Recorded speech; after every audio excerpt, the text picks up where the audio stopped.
I'm going to talk about a little bit of the science behind Sub-Zero ice cream. There are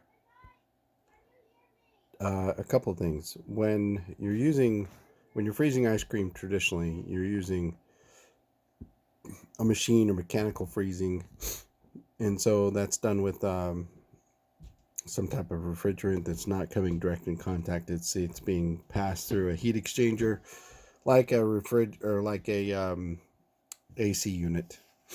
So it's not coming in direct contact. It's got a shell, if you will, but it's also turning and it's having to move. Now, if it's moving, it's not a solid. It's still liquid phase. So as it comes out of the machine into a tub, um, it's in a liquid phase. When it comes, um, so it's in a kind of a slurry, but it's not a solid. And so then that goes into a freezer, and then that's continued to freeze, and that's allowed to freeze for I don't know 3 to 4 hours, if not longer, and then that's how it's solidified, and that's when it's put into the scooping dipping station. So the what's different is we use direct contact freezing. So the medium that is freezing is coming in direct contact with the product. So it's taking the temperature and dropping it uh, very quickly, but by coming in direct contact. And there's a second part of that.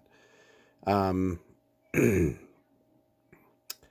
it Nitrogen has a zero dissolve rate into water, and therefore it cannot dissolve into other liquids.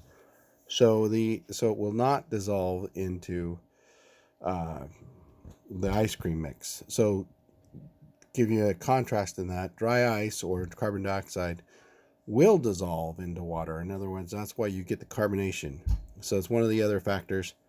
There's a dramatic difference in temperature between dry ice and nitrogen. Nitrogen is about 315 degrees below zero, and carbon dioxide is 78 degrees below zero.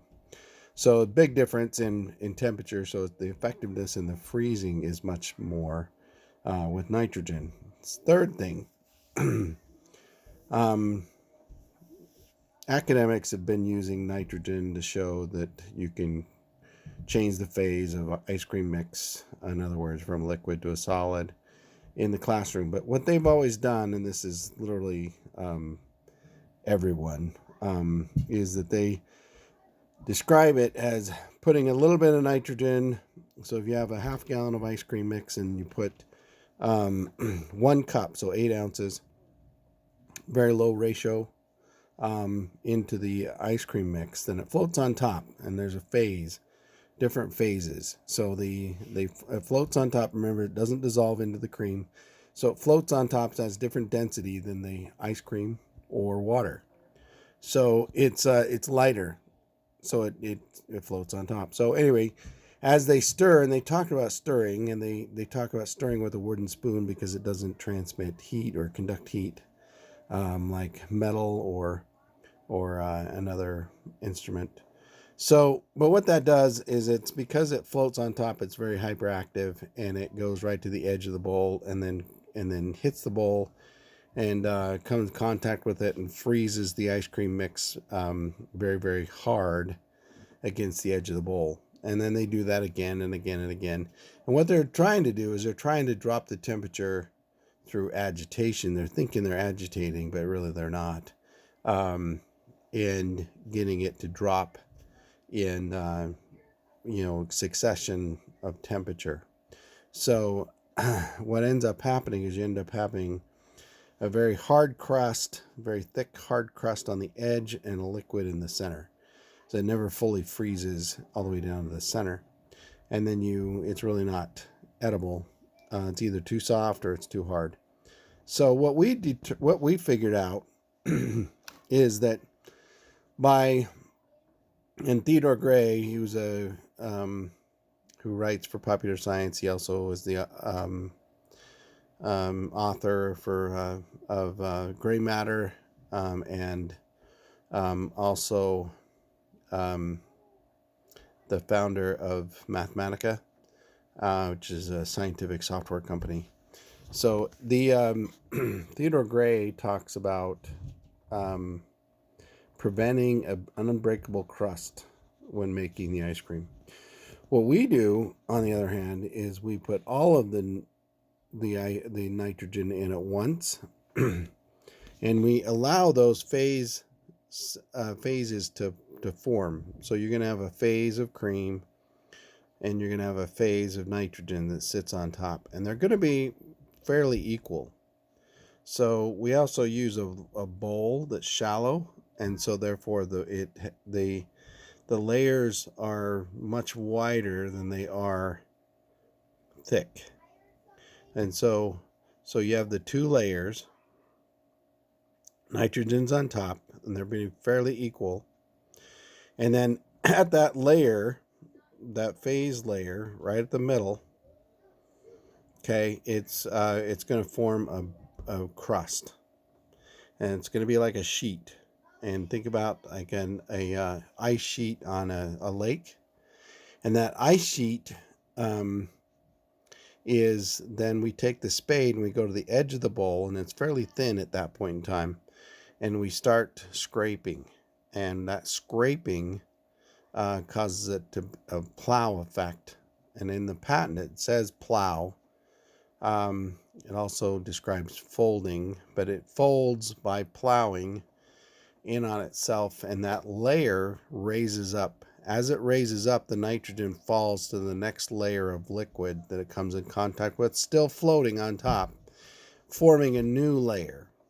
And that layer effect is what we use to make the ice cream.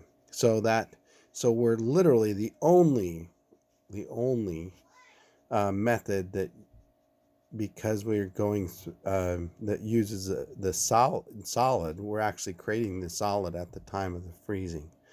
So because everything else has to have something going through it, even the other nitrogen companies, they're trying to agitate, and so they've got a mixer with a spade going through it.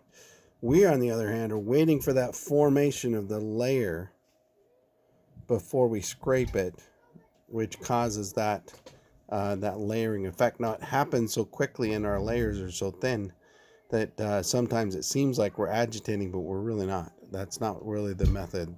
And this is described in the patent that's assigned to me, and it's patent number 8679566B1.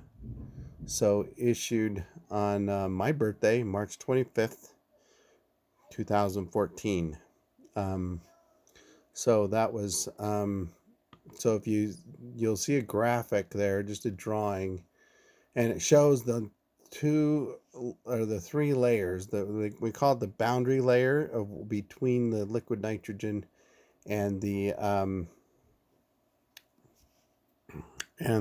cream.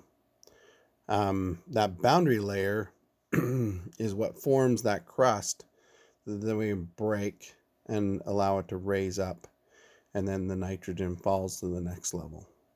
All right, I hope that that's the primary thing. Now, there's other things we could apply, like the ideal gas law, and the fact that since it's not dissolving into the cream, then it's evaporating, and so the nitrogen turns to a gas phase and then escapes into the atmosphere.